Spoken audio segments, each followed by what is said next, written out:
Hi everyone, it's Bagger Frederick here, and I'll be covering a simple trick in the Grob's attack for white.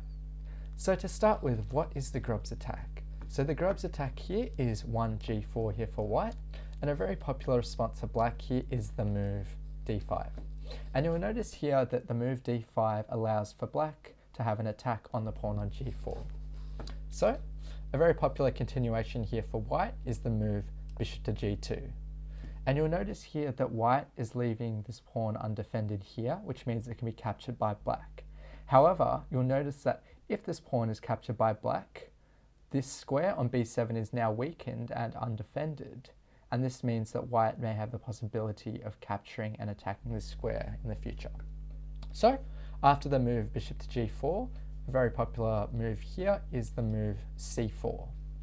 And what does this allow for? It means that if this pawn is captured here, for example, d takes c4, now we can capture this pawn on b7, and this will be gaining a material advantage here for white. For example, a continuation here could be knight to d7. Probably wouldn't want to play the move knight to c6 here, as this can just be captured here with the bishop.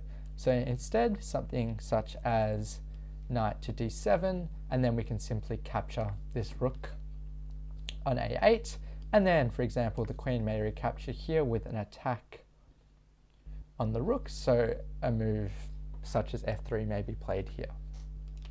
So white will be gaining a material advantage, so it's a nice trick here. However, we'll also look at some alternatives for black here other than capturing the pawn on c4. So after c4, we could have the option of advancing the pawn on d4 to d4. However, this move also allows for the bishop to capture this pawn on b7. So, for example, instead, black may choose to defend this pawn on e6. And in this position here, there are many options, but one of my favorite options here is to transpose into something similar to a queen's gambit with d4 here. This allows for the dark square bishop to develop, and you may have some ideas of developing the knight and adding some more pressure on the pawn here. You can also have ideas of the move queen to b3, which will also be attacking this pawn on b7 and also adding some pressure to this d5 square.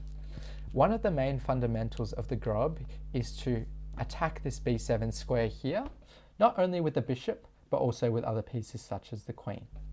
So, just to recap, some of the main responses for black after this move of c4 here. One of them is to capture the pawn, which means we can simply capture this pawn on b7 and gain a material advantage.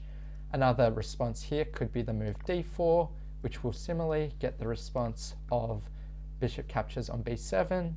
And another response could be defending this pawn on d5, which we can simply develop here and transpose into an opening that is similar to the queen's gambit, and then continue to add pressure. Then, for example, you may see the move here of queen to b3, which will be nicely attacking this pawn on b7.